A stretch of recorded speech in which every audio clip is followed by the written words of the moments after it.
tur arī bija aina, kur lugā, kur nenosaukts oligarhs ierodās pie Zatlera un saka, tu tagad darīsi tā un darīsi šitā un sakos man.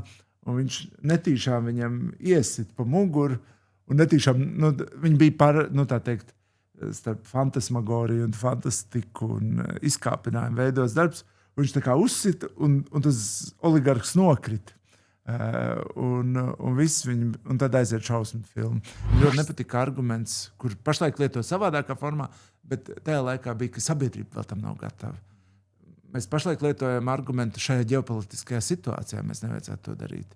Un šiem argumentiem abiem ir viena forma, neko nemainam, neko nedaram savādāk. Un patiesībā ir liels jautājums, vai mēs, tā teikt, šis te vārdu salikums diezgan bieži paslēp. Dievs pasaka kaut ko izmainīt. Dievs pasaka kaut ko, viņš ir ļoti izdevīgs esošajai, tā teikt, spēku sadalījumam. Jo šajā ģeopolitiskajā situācijā mēs nedrīkstam neko mainīt. Valters Sīlis, režisors vairākām izrādēm par neseniem politiskajiem procesiem Latvijā. Viņš veidojas iestudējums par bijušajiem valsts prezidentiem Gunti Ulmani, Vairvīķi Freibergu, Valdi Zatleru, par kādreizējā premjera Valda Dambrovska veiksmes stāstu un par nacionālo attīstības plānu. Pašlaik top vēl viena politiska izrāde rīkojums nr. 2, kas veltīta Saeimas atlaišanai pirms 15 gadiem. Vēl pirms pirmizrādes tā piedzīvojusi asu pretreakciju, jo pret izrādi iebildusi Aināša Lesera vadītā partija Latvija pirmajā vietā, izsakot aizdomas, ka te iespējams slēptā pirmsvēlēšanu aģitācija. Izrādi gatavojas vērtēt arī Knāba. Man liekas, strīdēties un arī kritizēt drīkst, un tas ir tikai normāli.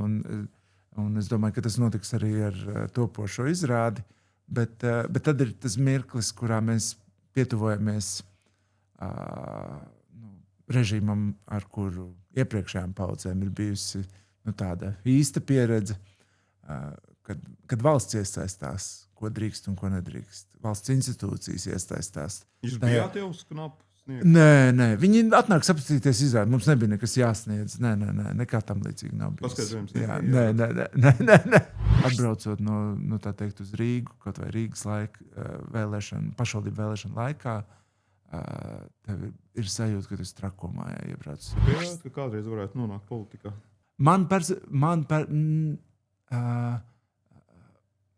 Man arī ir uzdot šis jautājums.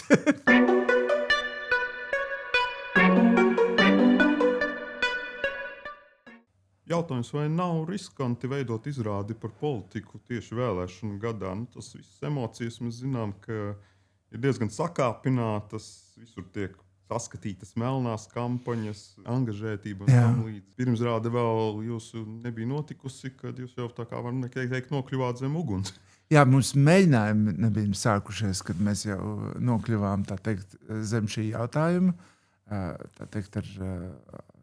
Šlesera kunga iesniegumu, Knabu, un pēc tam arī šo publisko atbildi, ka tomēr pārbaudījis izrādi, un kas bija tāds patiesībā, kas ir slikts precedents. Jo pēc būtības šī ir izrāde ar politisku stāstu, bet tā ir teātra izrāde.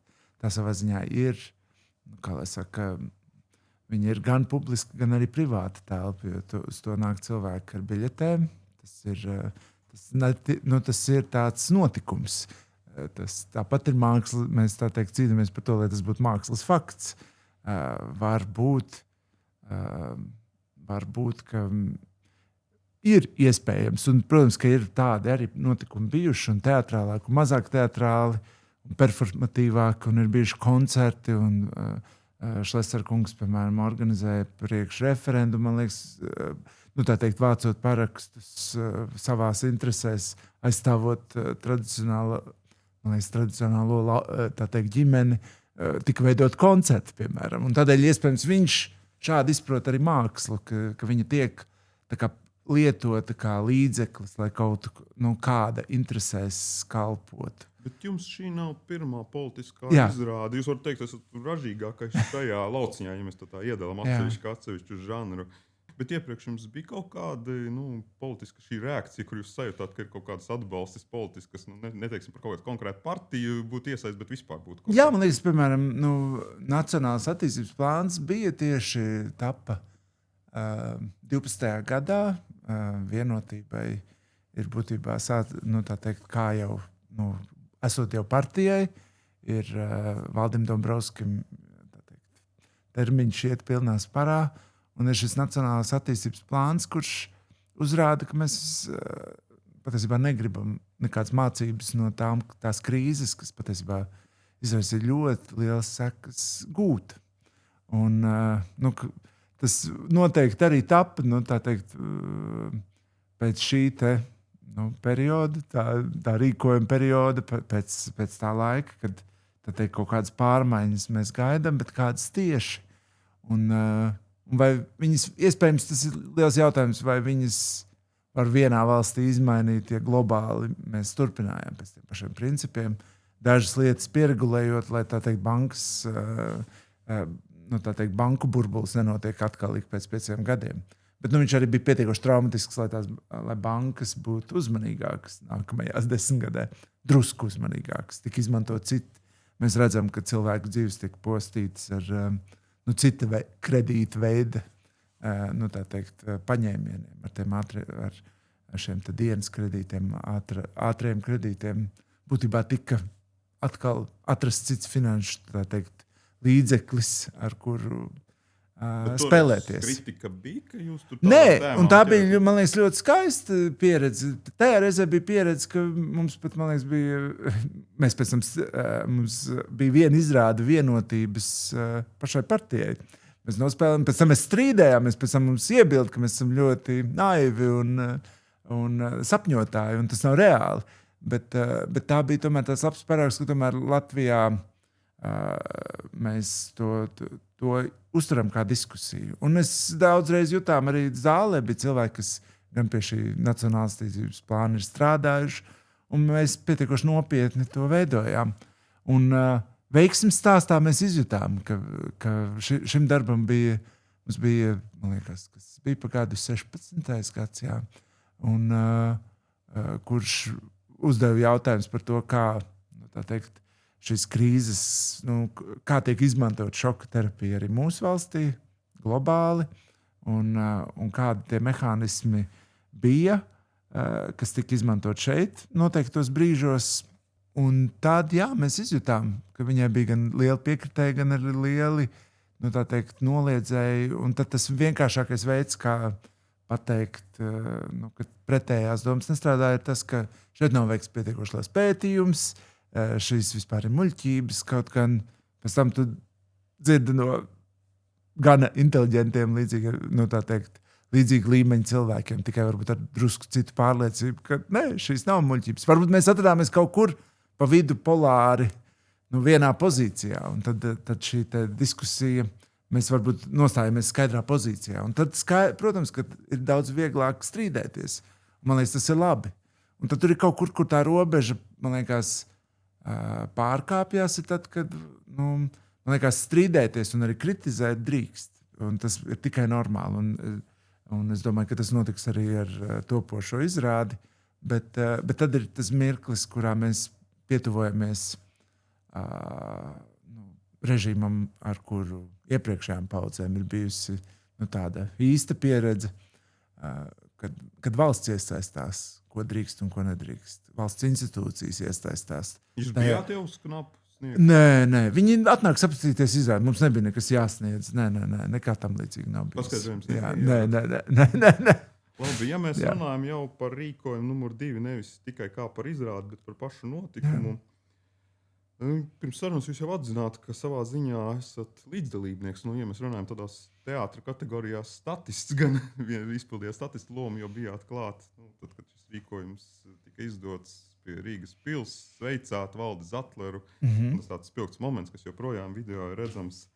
Kā jūs to laiku uztvērāt šo pozīciju? Man liekas, ka tas bija daudziem tas periods. Es pats atceros, ka viņš ir ļoti spilgts, jo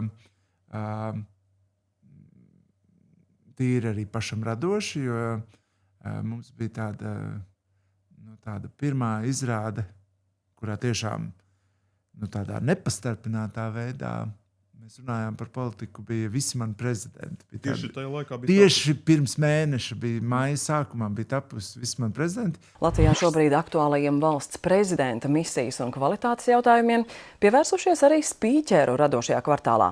Latvijas Nacionālā teātra un Dirty Deal teātro koprojekta pirmajā uzvedumā Visi mani prezidenti īstenība sajaukusies ar fantāziju. Zakļakungs.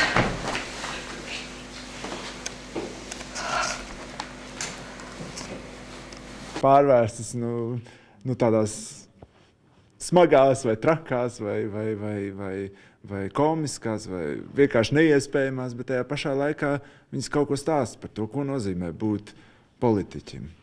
Kāda izvēle ir, ka tu esi politiķis? Tātad, balstoties uz 11. Saeimas vēlēšanām, prezidents Valdis Zatlers par valdības vadītāju nosauc. Tur arī bija aina, kur lugā, kur nenosaukts oligarhs ierodās pie Zatlera un saka, tu tagad darīsi tā un darīsi šitā un sakos man. Un viņš netīšām viņam iesit pa muguru un netīšām, viņi bija tā teikt, starp fantasmagoriju un fantastiku un izkāpinājumu veidos darbs. Viņš tā kā uzsita, un tas oligarhs nokrita. Un tad aiziet šausmu filmu. Bet tas bija tāds, tas tiešām mēs kaut kādā mērā to ieraudzījām, ka politiķis nosauc šo spēku vārdā. Nenosauc vārdā uzvārdā, bet nosauc šo problēmu. Nosauc šo, būtībā šo brīdi, kurā Saeima atkal ir iekļuvusi tajā pašā atkarībā. Un, lai arī tā vara stipri samazinājās, viņi turpat bija blakus. Un man liekas, ka tie bija tādi, es atceros, kā mēs skatāmies ar draugiem to video. Un tas bija gandrīz kā hokeja mačs, kur tiek pateikti tie daži vārdi.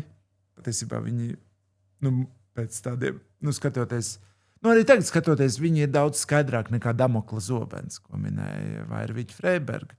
Tas teksts ir daudz skaidrāks, un viņam sako arī šī rīcība. Un tas bija, man liekas, kaut kas, kas vienkārši, cilvēki gribēja noteikt šīs it kā jau pierastās sistēmas beigas. Vai viņi ir beigusies līdz galam? Savā ziņā kaut kas no tā vairs nav tik ļoti pieņemami. Tam ir atkal jaunas formas un transformācijas. Un laiks iet, un ko tas rada, un tas ir cits. Bet tajā brīdī, es atceros, ka es neatceros, kurā brīdī parādījās Mājpiķītis. Mēs tepat, tā teikt, veidojām vienu citu mazu izrādīti un atradāmies savā tā teikt, tepat pilsētas centrā un ar riteņiem nokļuvām un gaidījām pie pils. Un man arī Matīs Gritsmans, kas ir dramaturgs, atrada video, kur ir vēl arī neizmantotie kadri un tur es sevi jaunībā ieraugu, Un tas ir kaut kāds brīdis, kurā, man liekas, arī vienkārši tā interese un kaut kāds, kā lai saka, tādam nihilismam varēja meklēt varbūt citu versiju, ka varbūt tu vari iesaistīties. Bija cilvēki, kas dažādos veidos iesaistījās. Bet man liekas, ka tas notika drusku vēlāk, ka šī mūsu paudze sāk iesaistīties politikā. Kaut daļa jau bija. Es tagad pirms arī gatavojoties šīm intervijām, Valdis Zatlera, pirms tam bija saruna, es tā paskatījos tos tā laika dažādas atziņas, kas ir bijušas gan mēdījos, jūs jau arī noteikti esat skatījusies. Man īpaši interesanti likās Saeimas stenogrammas, kur uzreiz pēc tam ir valsts prezidenta vēlēšanas un balsojums, un pirms tam ir debates, un tie paziņojumi ir tādi ļoti pacelāti, augsti. Viņam, ka tur arī tajā, kur jūs stāvējāt, tajā tiem cilvēkiem bija diezgan pacelājoši eiforiski tā noskaņa. Ja mēs skatāmies no šodienas, kā to notikumu var novērtēt? Jūs tagad arī noteikti par to esat domājis, veidojot izrādi. Man liekas, ka ir ļoti noteikti interesanti tas, ka, protams, laiks iet, un tās ir pagājuši 15 gadi. Mēs visi, tā teikt, kaut vai šie te, kaut gan Ainārs Lesers ir spēka pilnbriedā, kā mēs redzam, un viņa partija ir populārākā partija pašlaik. Un pēc SKDS datiem, pēc pēdējiem SKDS datiem. Ko tas liecina? Ka arī tajā laikā, kad mēs veidojām, un tas bija 11. gads, mēs veidojām to izrādi, mēs intervējām cilvēkus uz ielas, kādu vajadzētu prezidentu, ko viņi atcerējās par katru konkrēto prezidentu. Un tā mūsu vēlme pēc, ik pa brīžam izskanēja pēc kāds no šiem oligarhiem uzņemtos prezidenta lomu. Cilvēkiem tā vēlme pēc šādas figūras, pēc šāda spēka nenoliedzami ik pa brīžam atgriežas. Mēs to redzam pat demokrātijas, tā teikt, citadelē, kur būtībā cilvēks, par kuru finansiāli skandāli un visādi pārkāpumi ir zināmi jau sen. Un tad iepriekš mēs katru politiķu esam pārbaudījuši pēc ārkārtējas likumīgas skalas, bet pēkšņi Donalds Trumps ir prezidents. Piemēram, Ainārs Lesers visticamāk atbilst pēc noteiktas formas likumības skalē, bet savukārt ir daudz jautājumi, kas ir noticis tajā laikā, pat ja neko nevar pierādīt. Tā arī saka, tas viss ir izdomājums. Kur tad ir lieta?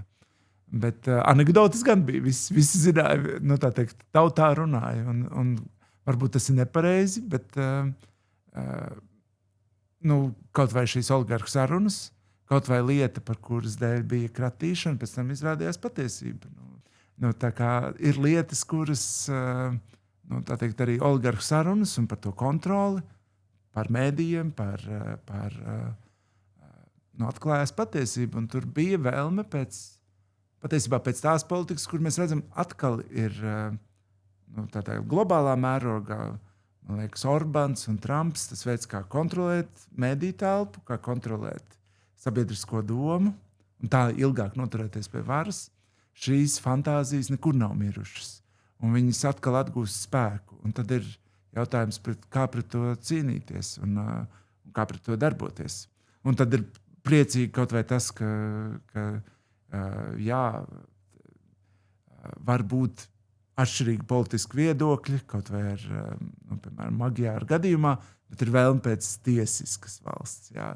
Vai man sakrīt, vai man obligāti jāsakrīt ar katru politiķi pārliecībai, bet tā vēlme pēc demokrātiskas valsts noteikumiem, kur mediji tevi kontrolē, kur tiesu var tevi kontrolē un kur tu esi atkarīgs no sabiedrības, nevis no savas sarunāšanas ar 3 citiem spēcīgiem kolēģiem. Pat ja tur nav lietas. Vai nav tā brīžiem arī, ka mēs tomēr ļoti esam nokoncentrējušies uz tām nosītajām 3 figūrām, no kurām 2 joprojām var teikt ir aktīvajā politikā. Bet vai tur viss tā pārējais tie jau arī citur ir ietekmīgi cilvēki, kas tāpat kaut ko mēģina grozīt.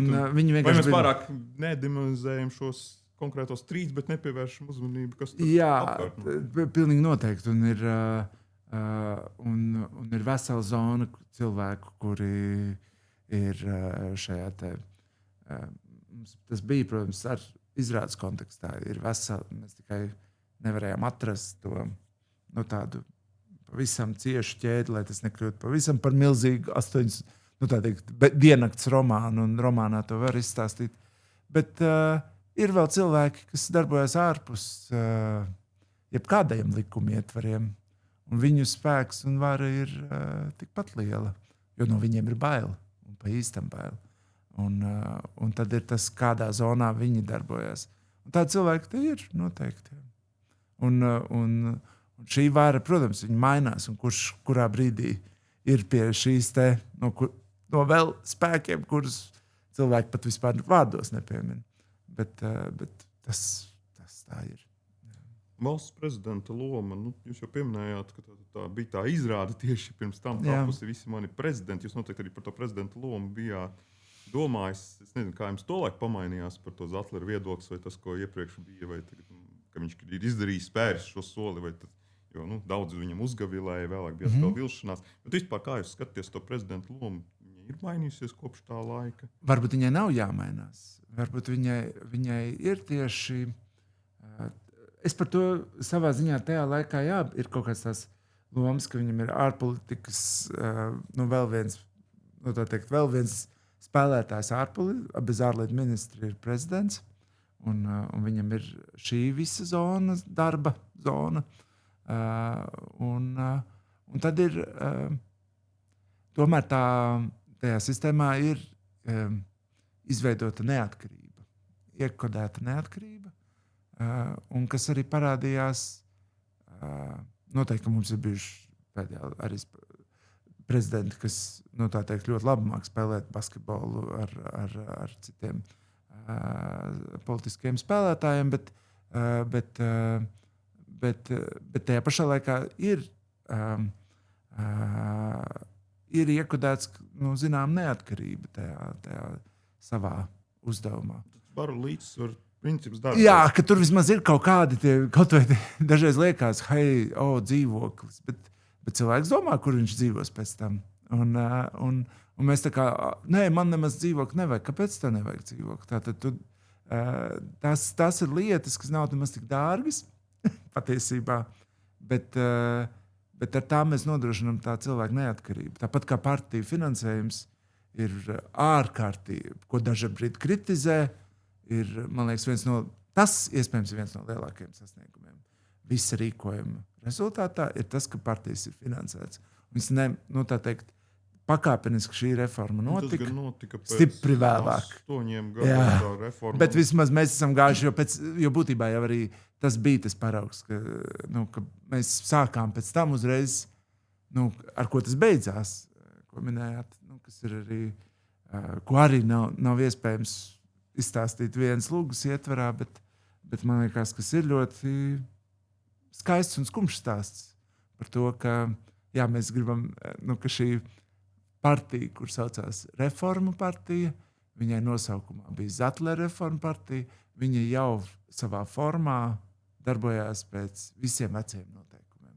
Mums ir lokomotīve, mums ir, tā teikt, kādu tieši politisko identitāti jūs pārstāvat, nebija skaidrs. Mēs gribam mainīt. Kā mainīt? Kuru cilvēku grupu jūs pārstāvat? Un tad iespējams tas ir kaut kas, ko liecina mūsu sabiedrība, kur mēs paši dažreiz nezinām, kurā pozīcijā mēs atrodamies, kur mēs pieslienamies. Bet daži brīdi ir ļoti pārsteidzoši, ka pēkšņi, piemēram, ir politiski spēki, kuri iegūst stipri lielu popularitāti vai pakāpeniski redzam, kā gūs popularitāti, bet palasiet programmu, vai tiešām viņi atbilst jūsu konkrētajām interesēm. Nē, Zatlera partija, protams, veidojās visas tās eiforijas noskaņas, kuras jūs noteikti jutāt to brīdi, kad viņam ir tā vilkme. Bet tajā pašā laikā, tur bija tieši tā, bet tajā pašā laikā tās partijas popularitāte jau bija beigās ļoti ierobežota. Dēļ šīs nelīdz galam skaidrās identitātes. Mēs gribam mainīt, mēs mainām kaut ko. Bet ko tieši? Starp citu, Edgars Rinkēvičs, kurš šobrīd ir prezidents, viņš jau arī bija klāt blakus tam rīkojumam. Zatlers gan teica, ka par līdzautoru nevajadzētu viņu saukt, jo tur bija daudz līdzautoru, viņa padomnieku komanda, visa bija. Bet tomēr viņš ienāca šajā laikā tajā aktīvajā politikā. Jūs viņu arī tagad varat pavērtēt, kā viņš atbilst tam priekšstatam par prezidentu. Viņš iespējams, cilvēks, kuram ir bijusi šī pieredze, esot, tā teikt, šajā te, kā lai saka, man liekas, ir ļoti labi tie vārdi kalpot šai te institūcijai, ka es tiešām visi jau tur kalpo šai institūcijai, arī prezidents kalpo, bet ka tu kalpo prezidentam. Un noteikti, ka viņš ļoti labi iepazina to, ārlietu ministrija ir nākamais solis. Šis ir tāds iespējams paraugs profesionālai tai politikai ar visu labo un slikto, kas saistīts ar to. ka mēs negaidām brīnumu no kāda ārpus spēka, bet šī ir tāda absolūti, dažreiz tas racionālais izvērtējums katram solim ir, ārkārtīgi redzams, un pat, gribētos, kā lai saka, arī par ko tu iestājies, kas ir tavs tas loks, bet varbūt tā tiešām nav prezidenta loma, un prezidenta loma ir nebūt ar savu identitāti, būt ar vidutājiem. Un tā arī ir identitāte. Tā arī ir īpašas spējas, kādas reti kuram ir. Un tādēļ, savā ziņā tas ir ļoti arī interesanti, kā cilvēks, kurš ir bijis visā šajā procesā, ir tik daudz cilvēku, kas viņu nav izdzīvojuši. Bet ir cilvēks, kas ir mums valsts prezidents. Jā. Labi, mēs par Rinkeviču atsevišķi kā personu varam vērtēt kā politiķu un prezidentu. Bet tas process, kā viņš kļuva par prezidentu, tur arī bija intrigas, tur bija tādi politiskie darījumi. Bet varbūt mēs tā iedomājamies, ka ir politiski darījumi, kas ir arī norma. Labi, mēs kalpojam jūsu vēlētāju interesēm, jūs kalpojat mūsu vēlētāju interesēm, šeit ir mūsu amats. Dažbrīd tas smieklīgais, protams, arī šajā stāstā, ko mēs pašlaik veidojam, ir ka šī amatu dalīšana, bet ir daudz svarīgāk par to, ko izdarīs tajā amatā. Bet simboliski, ka ar šo prezidenta vēlēšanām pie varas atgriež pēc ilgākas laiks probūtnes viena no šīm nosaka oligarka kontrolētām partijām. Jā, tas ir ļoti. Faktiski tā sanāk, pēc tā Rīga 15 gadus, toreiz bija mazāk. Jā, pēc tam, kā ir bijuši divi, Zemnieku savienības pēc tam prezidenti, pēc tam no tā perioda. Un pirms tam bija 2 termiņus Gunts Ulmans. Un tas bija gandrīz kā tāds no seniem laikiem, no šī prezidenta loma, kas bija arī Latvijas laikā, kad tas ir interesanti, kā tas tā notika, kādu funkciju tas cilvēks pilda. Mēs arī redzējām, ļoti, ka šī reprezentatīvā funkcija ir arī interesanti skatīties, kā tieši pirms vēlēšanām, pirms prezidenta vēlēšanām, pirms vēl referenduma Valdis Zatlers tiek vērtēts. Un ir cilvēki, tas pats, vai tiešām, ka būs atkal jāuztraucās, kad viņš runās, būs jājūtās nedroši, vai tas viss sanāks labi. Un tavs primāri jau viena no tām funkcijām ir reprezentēt valsti. Un vai tad nevarētu tomēr jāizskatās, ka viņš varētu arī būt tas prezidents, bet vai nevarētu atrast kaut ko labāku. Un tad mēs piedzīvājām vēl 2 termiņus ar cilvēkiem, kuri šo reprezentatīvo funkciju. Iespējams, ir daudz funkcijas, kuras viņi darīja ļoti labi, bet tā teikt, šo reprezentatīvo funkciju tiešām tas ir ļoti grūts darbs. Palikt sev, milzīgu skatītāju loku priekšā, būt pašam un neuztraukties par savām dīvainībām vai savu kaut ko un veidot pilnus teikumus. Un tas ir izrādījās, ka tas ir tiešām ļoti grūts darbs, jo vēl pēc tam mums ir bijuši šie kaunpilnie mirkļi visai sabiedrībai. Ak, Dievs, kas notiek? Tas stress, mēs redzam pilnīgi to satraukumu tajā cilvēkā. Un tas ir nedaudz par to Saeimas vēlēšanu, ka tas cilvēks neiziet cauri tam kaut vai priekšvēlēšanu kampaņai, ka viņš neiziet cauri tai pieredzēji, tam pārbaudījumam, lai sev pierādītu, ka viņš to tiešām varēs. Un tā nedaudz ir problēma. Un tā, protams, ka pašlaik mēs esam, tīri šīs reprezentatīvās funkcijas ir ļoti normālā veidā noklātas, bet tā ir tāda ļoti interesanta situācija, kurā mēs nonācām pēc tam. Toreiz, kad bija rīkojums numur 2 un arī Valdis Zatlers to karogu nesa par tautas vēlētu prezidentu, ka jādod pilsoņiem tiesības vēlēt. Un tas tolaik nenotika, tās diskusijas pa laikam uzzinām, bet kāds jums skatījums vai šāds izmaiņas, iespējams, par tā, ko mēs te runājam, varbūt vajadzīgas ir? Man liekas,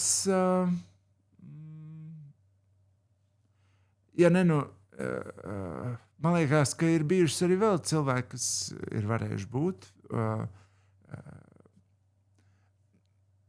lūk, man liekas, ka būtu kā Saeimai uzņemties tiem deputātiem, tad, kad patiesībā viņiem ir jāuzņemas atbildība par to, kas tiek ievēlēts. Pēdējā laikā mēs redzam, arī var ievēlēt lielā valstī ar visu schēmu. Tas ir, paskatoties ziņas, tas ir apkaunojoši. Tas ir apkaunojoši skatīties, kā Amerikas valsts prezidents runā publiski. Bet tad jūs uzskatāt, ka nebūtu jādod? Man ir bijuši situācija laiks, kad man licies, ka tas ir vajadzīgs.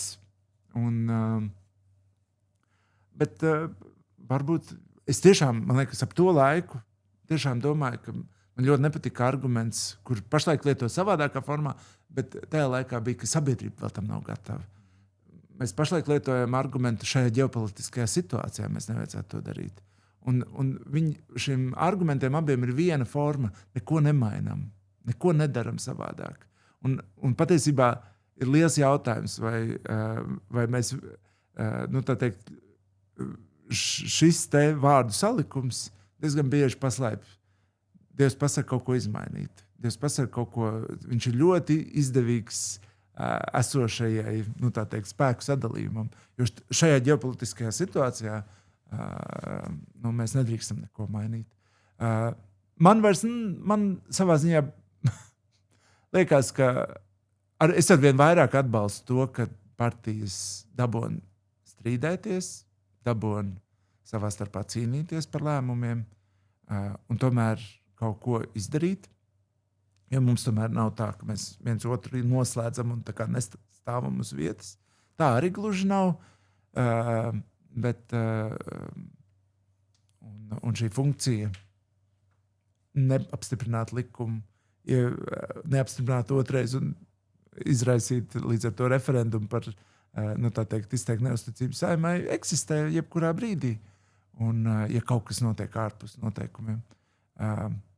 Man savā ziņā liekas, ka kaut kas tajā pašā sistēmā ir normāls. Tas, kur man liekas, ir viss kritika iespējami, ir kā mēs veidojam partijas, kā viņām kļūt demokrātiskākām. Jo pašā partija mēs redzam, arī laiks iet, bija kaut kāda tā enerģija, tā eiforija, izveidojas noteikti, tā teikt, uzticība noteiktiem spēkiem. Viņi, protams, jau neskaitāms reizes ir pārmainījušies. Bet arī mēs redzam, kā partijas parādās nomirst. Un ko tas liecina par to, ka konkrēto partiju, kaut vai šis vienotība ir labs paraugs, cilvēki aizgāja, radīja par. Pēc tam bija kauja, kurš izdzīvoja vienotību. Par vēl eksistē praktiski ir jau mikropartija. Līdz ar to tas ir ļoti patiesībā problemātisks paraugs, ka nevis ir izveidots schēma, kā partijas iekšēnē varētu notikt cīņa par varu, jo mēs pārstāvam noteiktu sabiedrības grupu. Kaut vai mēs pārstāvam Latvijas ierēdniecību. Un mēs cīnāmies, kurš tad ir mūsu partijas līderis. Un man liekas, ka tā ir pašlaik. Es tur jūtu vislielāko problēmu, ka tās partijas atkal mirst, un tad mēs šī partija nomira, būs nākamā. Kamēr tas kaut kāda tradīcija, kā viņām turpināt dzīvot, kā vienam nosaukumam otram, un tad redzēt, kādas tas būtu tikai normāli, ka viņas ir drusku lielākas par dažiem cilvēkiem. Bet viņas ik pa brīžam notiek, kad daži cilvēki, viņas, iekšējie partiju oligarhi, viņas tā kā sagrāb savā varā un notur. Un viņām neļauj dzīvot. Bet mēs tādā interesantā laikā tagad runājam, ka mums valstī arī ir politiskā krīze, valdība mainās, bet mēs jau sākām ar to, ka faktiski šobrīd tā varas elite, visas tās dominējošās personas vēl līdz nesenai pagātnē bija tieši Zatlera bijušās partijas biedri. Jā, daļa, Evika. Prezidenti, tur vairāki ministri, iekšlietu ministri, tieslietu ministri. Tas ir ļoti labi. Partiju vadītāji, divu partiju vadošo vadītāju Zemnieku savienības, gan Jaunās vienotības, abi divi ir bijušie Zatlera reformu partijas biedri. Tad kā vērtēt to kvalitāti šobrīd, ko viņi mums man liekas, ka tas bija aicinājums. Tas laikam arī bija tā labākā lieta tajā Zatlera partija bez īstas identitātes. Bet tad viņi atrada savu identitāti, piesaistām visus jaunos cilvēkus, kuriem ir šī interese. Un 15 gadi ir liels laiks. 15 gados mums katram dzīve izmainās. Un, protams, ka tas talantu loks, jebkurā Latvijas jomā ir izmērāms. Un tie bija tie cilvēki, tie cilvēki, kas ienāca šajā politikā. Mēs varam redzēt, cik dažādas ir bijušas viņa pārliecības, kuras tagad ir noslāņojušās. Bet savā ziņā ieaicināt bija arī tad sajūta, ka jānāk jauniem cilvēkiem iekšā. Un man liekas, ka tas gan, kas ir mainījies, ka varbūt tas bija Covid ietekmē, ka tā teikt, man liekas, visā pasaulē, kas ienāca vēl viena tāda cilvēku zona, kas tiešām, tā teikt, konspirācija teorijas ir ienākušas. Vai tas ir interneta ietekmē, vai kad atbraucot tā teikt, uz Rīgu, kaut vai Rīgas pašvaldību vēlēšanu laikā, tev ir sajūta, ka tu esi trakumā iebrauc, jo tie apzīmējumi lielām partijām bija daudz vairākām partijām, arī tādām, kas it kā ir centriskākas, bija stipri ekstrēmiski. Tu ej uz visekstrēmāko tā teikt, nosaukumu. Jo ko mēs izdarīsim ar bruģi, ir mazāk svarīgi. Bet, kas būtu tev pamatuzdevums. Bet jā, tas, man liekas, ir jauna, pilnīgi cita zona, kas tajā laikā neienāca. Bet daudzi šie profesionālie politiķi, viņiem tas bija ceļš patiesībā iekšā politikā. Sociālais lifts iekāpa liftā tajā brīdī. Iekāpa liftā un iebrauc jau saimā, vai pat es ļoti pietuvināts tur. Un līdz ar to, šis lēmums, un arī viņš bija izmisīgs lēmums, nebija jau tā, ka tas bija pirmā ideja, kā tam notikt. Mēs redzam, ienāca vesela paudze cilvēku. Vai tas ir slikti? Es domāju, ka tas gan ir ļoti labi. Un tas, kas satrauc, vai ir nākamā paudze. Kā ienāk nākamajai paudzei. Bet tolaik tas bija tā ārkārtas vēlēšanas un saimnes atlēšana, bet tālāk ārkārtas vēlēšanas bija tad kā burju, viņi daudz uztvēra, ka mēs to beidzot izdarīsim un kaut kādu problēmas atrisināsim. Vai tas mums tā kā pārslimots ir, ka viss? Mēs meklējam citas brīvības. Mēs meklējam katreiz pa brīžam. Un jo tādēļ, ka man liekas, ka viss bija, tā teikt, ja partija pārstāv, ja tu zini. Bet man liekas, ik pa brīžam ir partijas, kuras tev izklausās, ka pārstāv.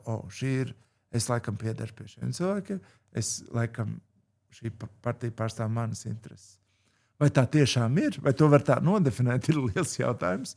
Un ik pa brīžam tas ļoti, tā teikt, tās ekonomiskās intereses. Mēs varbūt arī esam pārāk maza valsts, lai mēs tā teikt mēģinām saglābt, kā var un darbojamies. Bet es atceros veiksmes stāstu laikā bija tiešām, ka mēs taisījām izrādi veiksmes stāsts, mēs izjutām, katra partija nāk kā jauns konservatīvs spēks. Un tad ir viens centrisks spēks, vienotība, un šis tā teikt, drusku kreisāks spēks, vēl no cita skatu punkta skatījums. Viņš praktiski neeksistēja. Un tagad mums ir progresīvie, ir arī viena no populārākajām partijām. Viņi pārstāv iespējams kaut kādu grupu cilvēku. Un tas notika vēlāk drusku. Tas notika vēl pēc Atlera reformu partijas. Viņi parādījās, ap 17, man liekas, dibinājās ap 16. gadu. Un tas ir vēl kaut kāds spēks, kas parādījās ar laiku. Protams, ka lielākā daļa mums tie nosaukt, katra nākamā partija gandrīz vienmēr nāk ar ļoti skaidru to formātu, kas viņi ir. Jā, mums visu laiku ir jaunas partijas. Bet jūs strādājat ar dažādiem politiskiem tematiem. Vai ir kaut kas tāds arī, kas tagad jūs tā aizķēris ir, kur jūs tā kā pieliekat kaut kādu ķeksīti? Pie šī varētu atgriezties un kaut kad izrādi varbūt apsvērt. Ļoti labs jautājums.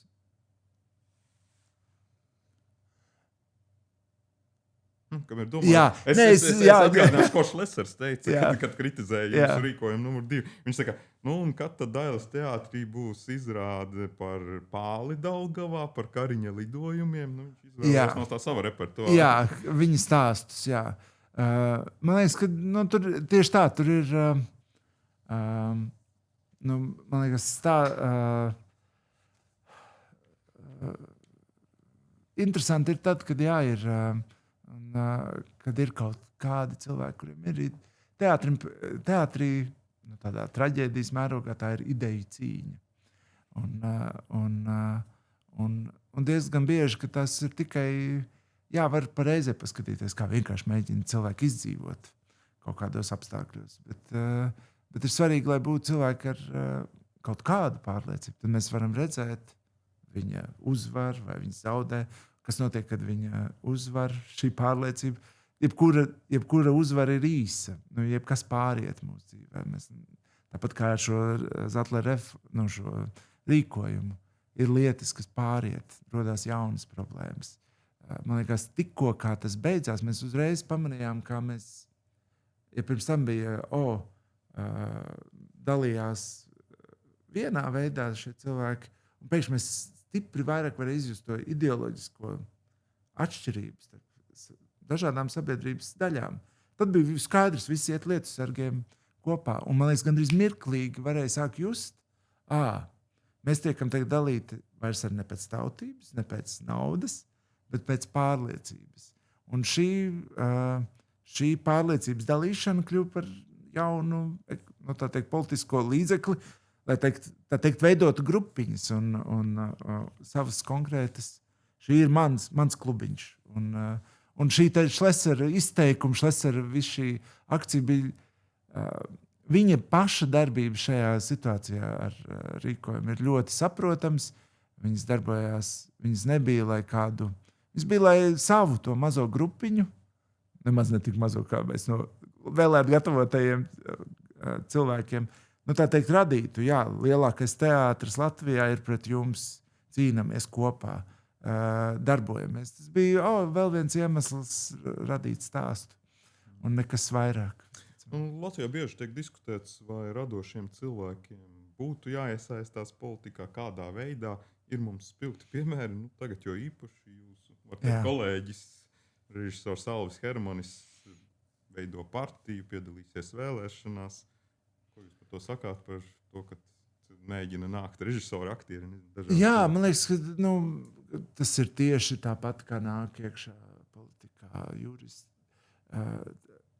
Politikā patiesībā jau ir juristi, protams, ir, un politologi būs tie atbilstošākie mūsu prāti, bet tās arī ir noteikti veidi pieņēmums un domāšanas veids par lietām. Noteikts.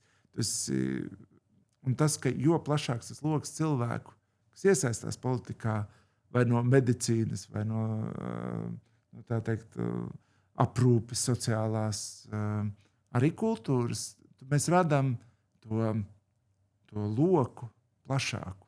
Jo dažbrīd ir tas, ka pēkšņi ir jautājumi par kultūru un atklājas, ka neviens, lai arī Latvijā ir gan daudz cilvēku, kas apmeklē teātri, neviens no cilvēkiem, kam par to būtu jālemj, to neapmeklē. Un tad rodās jautājums, ka viņiem šis jautājums būs, kāpēc kaut ko tādu atbalstīt? Kādēļ tas vajadzīgs? Hermans jau nenāk, lai risinātu teātra problēmas vai kultūras tas ir pavisam problēmas. Absolūti cita situācija. Un tas ir tieši viens no tiem gadījumiem, ka es tiešām katram vēlētājiem ieteiktu apskatīties, par ko viņš iestājās, vai tās ir tiešām tavas intereses, kuras viņš pārstāv. Man liekas, ir viņa tie 10 vai vairāk punkti, par kuriem viņš iestājās. Un tad atbildēt sev uz jautājumu, vai es gribu tādu pašu pārvaldes principu kā pašlaik Argentīnā. Vai tas ir mans ideāls valsts pārvaldē. Un man liekas, ka tas ir būtisks jautājums, ko mēs dažkārt neatbildam, bet mēs vienkārši esam dusmīgi, mēs gribam kaut ko mainīt noteikumus. Bet uz kādu virzienu, kādi būs tie noteikumi? Un ja tiešām es gribu dzīvot tā kā pašlaik, kāda ir noteikuma Argentīnā, tad man liekas, ir ļoti vērts par šo partiju balsot. Ja nē, tad ir vērts zināt, kāda ir noteikuma Argentīnā arī. Jā. Jūs pats pieļaujat, ka kādreiz varētu nonākt politikā?